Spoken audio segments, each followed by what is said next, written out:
रात के 2 बज रहे थे और विराट मेघालय और असम बॉर्डर के बीच पड़ने वाली किश्नोई नदी पार कर रहा था। दूर दूर तक अंधेरा छाया हुआ था। एक गहरे सन्नाटे ने किश्नोई नदी को घेर के रखा हुआ था और उसी नदी के ऊपर काले बादल मंडरा रहे थे, जिन्हें देखकर ऐसा लग रहा था कि किसी भी पल वो बरसने वाले हैं। नदी में घुटनों तक का पानी था, जो धीमी रफ्तार के साथ बही जा रहा था। विराट के एक हाथ में मोबाइल का टॉर्च था तो दूसरे हाथ में साइकिल का हैंडल। विराट पैदल पैदल मोबाइल के टॉर्च की रोशनी के सहारे नदी पार कर ही रहा था कि तभी उसका मोबाइल फोन बजने लग जाता है। विराट ने फोन उठाते हुए कहा, हाँ वंदना, बोलो।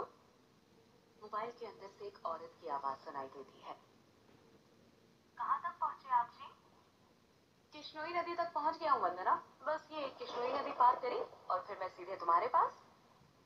वंदना की घबराते हुए आवाज सुनाई देती है। क्या कहा? किश्नोई नदी पार कर रहे हो आप? और नहीं तो क्या, अब तुम्हें तो पता ही है कि बंगलामुड़ा गांव से रोंगकामुचा गांव जाने का तो एकमात्र यही रास्ता है ना, और वो भी नदी पार करके जाना पड़ता है। आपको इतनी रात में वापस नहीं आना चाहिए था। ग्रेवयार्ड कोठी में ही रुक जाना चाहिए था। आपको पता है ना, नदी के पास वो घूमती है। विराट हैरानी के साथ पूछता है, वो घूमती है मतलब? आपको सब पता है, पर फिर भी आप जानबूझकर ऐसा बोल रहे हैं ना। माँ जी ने बताया था ना कि नदी पार करते वक्त उसका नाम नहीं लेना चाहिए, वरना वो सच में आ जाती है। वंदना, तुम भी ना कहाँ माँ की बातों में आ गई। लगता है माँ ने तुम्हें भी यक्षिणी की कहानी। विराट अपनी बात पूरी करता उससे पहले ही वंदना घबराते हुए कहती है, चुप हो जाओ जी। हे काली माँ, मेरे पति की रक्षा करना और अनजाने में इनसे जो अनर्थ हुआ है उसके लिए माफ कर देना।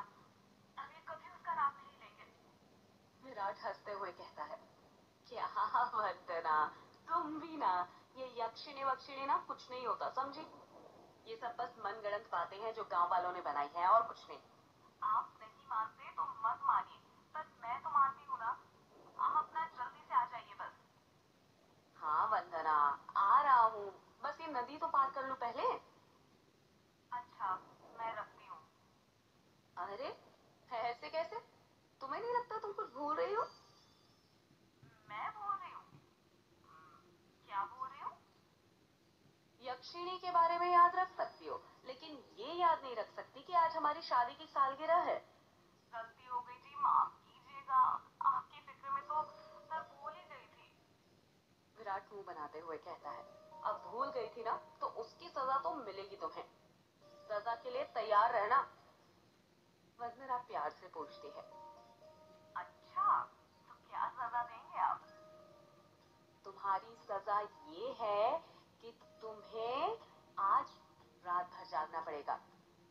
वंदना शर्मा जाती है और शर्माते हुए कहती है, आप भी ना, कैसी कैसी बातें करते हैं आप।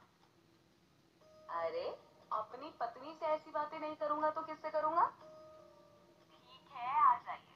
मैं इंतजार कर रही हूँ आपका। जल्दी आना। वंदना फोन कट कर देती है और विराट वापस से नदी पार करने लग जाता है। अभी विराट ने एक दो कदम आगे बढ़ाए ही थे कि तभी उसको पायल बजने की आवाज सुनाई देती है। विराट को लगता है कि उसके पीछे से कोई लड़की भागते हुए निकली हो। पायल की आवाज सुनकर विराट जहां पर था वहीं पर रुक जाता है और पीछे मुड़कर देखने लग जाता है। जब वो पीछे मुड़ता है तो सिवाय अंधेरे के उसे कुछ दिखाई नहीं देता। उसके पीछे कोई नहीं था। ये वंदना भी ना यक्षिणी का नाम लेकर ना मेरे मन में ना उसका वहम डाल दिया है, और वही वहम डरा रहा है अब मुझे। और वैसे भी मैं तो खुद यक्षिणी से मिलना चाहता हूँ। बड़े चर्चे सुने हैं उसके, सुना है बड़ी खूबसूरत है। इतना कहकर विराट वापस से आगे बढ़ने लग जाता है।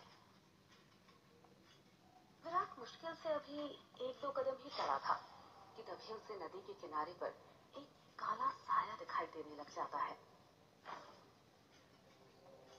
उस काले साए को देखकर विराट के कदम अपने आप थम जाते हैं। देखकर ऐसा लग रहा था कि जैसे वो विराट का ही इंतजार कर रहा था। काले साए के पास से पायल के बजने की आवाज और चमेली के फूल की खुशबू आ रही थी। विराट के हाथ पैर कपकपाने लग गए थे। विराट डरते हुए कहता है, कहीं वंदना की बातें सच तो नहीं थी? ये यक्षिणी तो नहीं? विराट उस साए को देखकर इतना डर गया था कि उसका पूरा चेहरा पसीने से लथपथ हो गया था। विराट के हाथ पैर ठंडे पड़ गए थे। उसका दिल जोरों से धड़कने लग गया था। उसे समझ नहीं आ रहा था कि वो क्या करे। विराट डरते हुए कहता है, कौन है वहां पर? कोई जवाब नहीं आता है। सन्नाटा अब भी छाया हुआ था। विराट अपने मोबाइल का टॉर्च उस काले साए पर मारने लग जाता है।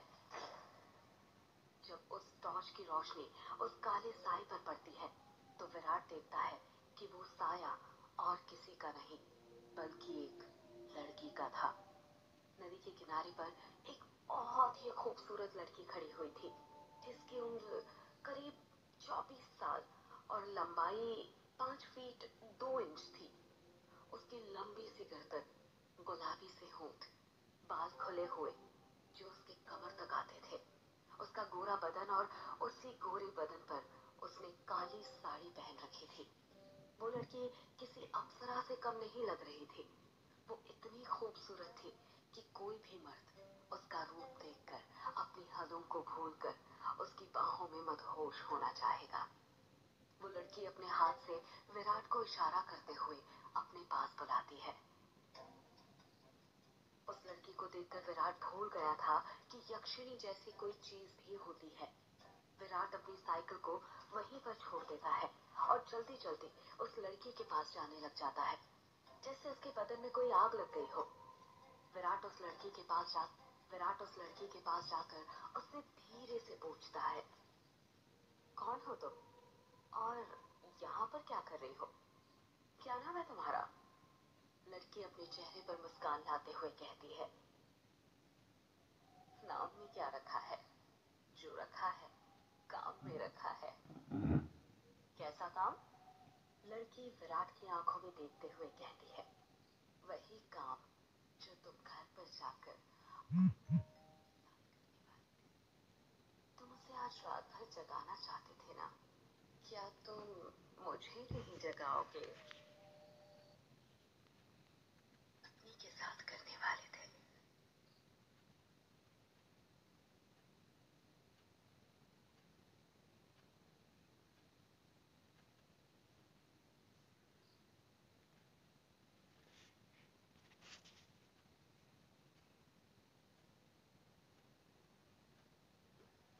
लड़की विराट की आंखों में देखते हुए कहती है, वही काम जो तुम घर पर जाकर अपनी पत्नी के साथ करने वाले थे। तुम उसे आज रात भर जगाना चाहते थे ना? क्या तुम मुझे नहीं जगाओगे? उस लड़की की आंखों में एक नशा सा था, जिसे देखकर विराट सब कुछ भूल गया था। ऐसा लग रहा था जैसे वो उसके वश में आ गया हो। विराट भी उस लड़की की आंखों में देखते हुए कहता है, हाँ, क्यों नहीं? मैं तुम्हें आज रात क्या, कल, परसों, नरसों हमेशा जगा कर रखूंगा। कभी नहीं सोने दूंगा तुम्हें। इतना कहते ही विराट उस लड़की को अपने सीने से सटा लेता है और अगले ही पल दोनों नदी के रेत पर निर्वस्त्र पड़े हुए थे। दोनों के जिस्मों की गर्मी से रेत उनके शरीर पर चिपक गई थी।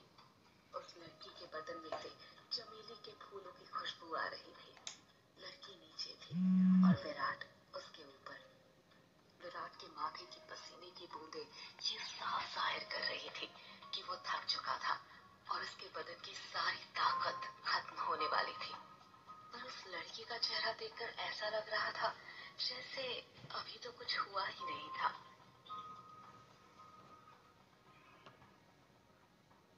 उसके अंदर की प्यास अभी बुझी नहीं थी।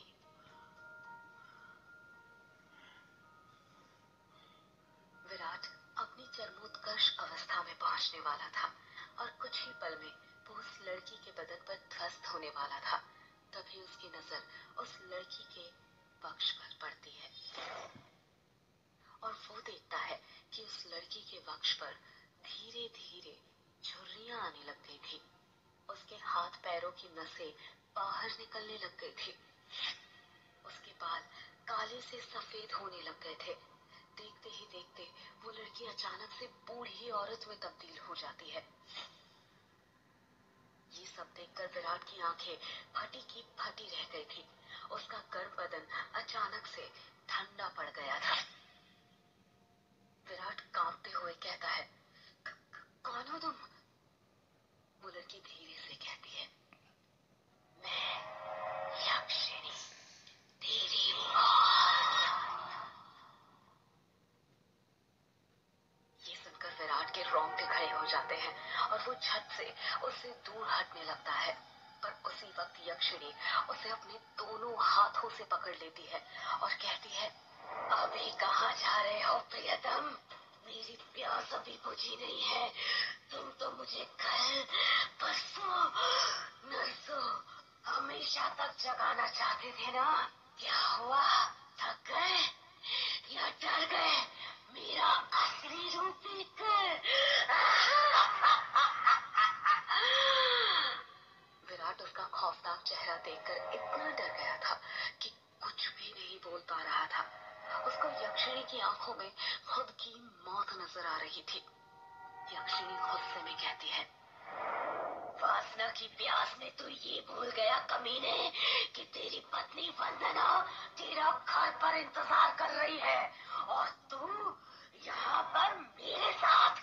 तुम मर्द कभी एक स्त्री से प्यार नहीं कर सकते। तुम्हारी हवस कभी खत्म नहीं होने वाली।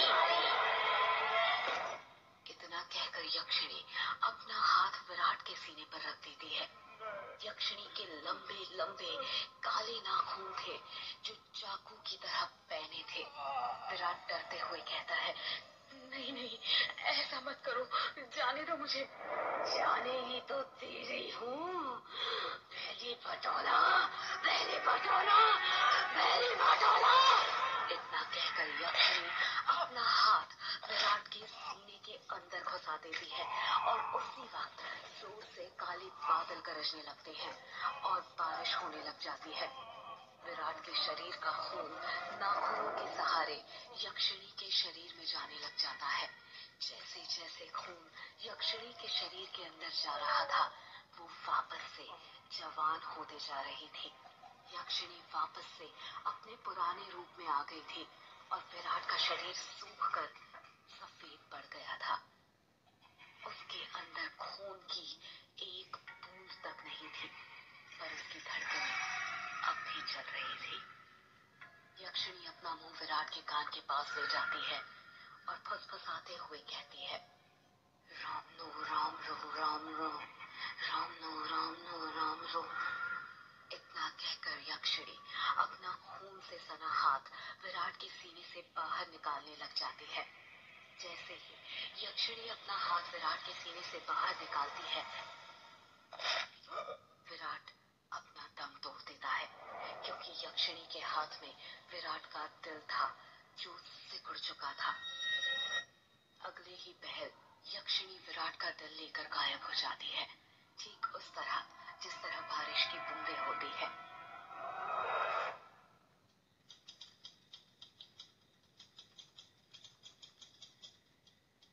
टाइपराइटर की बटन दबने की आवाज सुनाई दे रही थी। एक आदमी जो कि कोट पैंट पहना हुआ था, एक बंद कमरे में सफेद टाइपराइटर के ऊपर कहानी टाइप कर रहा था।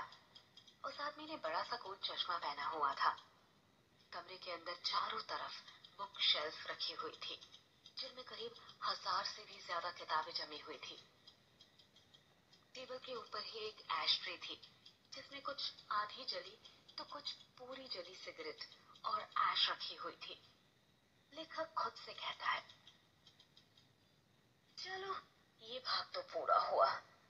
अब दूसरे भाग में वंदना अपने पति की मौत का बदला लेगी, साथ में यक्षिणी के अभिशाप का पता भी लगाएगी और उसे ना इस अभिशाप से मुक्ति दिलाएगी। रीडर्स को बहुत दुख होगा विराट की मौत से, पर क्या करे, मौत होगी तभी तो हॉरर कहानी आगे बढ़ेगी ना। इतना कहकर लेखक एक सिगरेट जलाता है और उसके कश खींचते हुए अपने मोबाइल से किसी को फोन करने लग जाता है।